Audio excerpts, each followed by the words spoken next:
شخص کو قتل کیا تو اس میں باہم جھگڑنے لگے، لیکن جو بات تم چھپا رہے تھے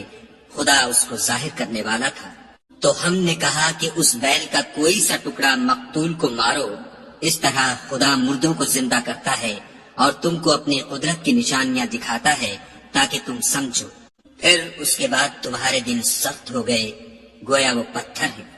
یا ان سے بھی زیادہ سخت، اور پتھر تو بعضے ایسے ہوتے ہیں کہ ان میں سے چشمے پھوٹ نکلتے ہیں، اور بعضے ایسے ہوتے ہیں کہ پھٹ جاتے ہیں اور ان میں سے پانی نکلنے لگتا ہے، اور بعضے ایسے ہوتے ہیں کہ خدا کے خوف سے گر پڑتے ہیں، اور خدا تمہارے عملوں سے بے خبر نہیں۔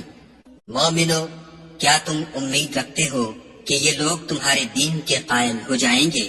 حالانکہ ان میں سے کچھ لوگ کلام خدا یعنی تورات کو سنتے،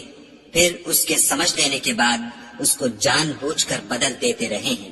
اور یہ لوگ جب مومنوں سے ملتے ہیں تو کہتے ہیں ہم ایمان لے آئے ہیں، اور جس وقت آپس میں ایک دوسرے سے ملتے ہیں تو کہتے ہیں جو بات خدا نے تم پر ظاہر فرمائی ہے وہ تم ان کو اس لیے بتائے دیتے ہو کہ قیامت کے دن اسی کے حوالے سے تمہارے پروردگار کے سامنے تم کو الزام دیں۔ کیا تم سمجھتے نہیں؟ کیا یہ لوگ یہ نہیں جانتے کہ جو کچھ یہ چھپاتے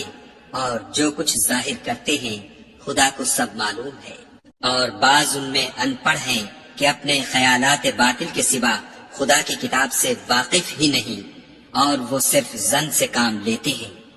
تو ان لوگوں پر افسوس ہے جو اپنے ہاتھ سے تو کتاب لکھتے ہیں اور کہتے یہ ہیں کہ یہ خدا کے پاس سے آئی ہے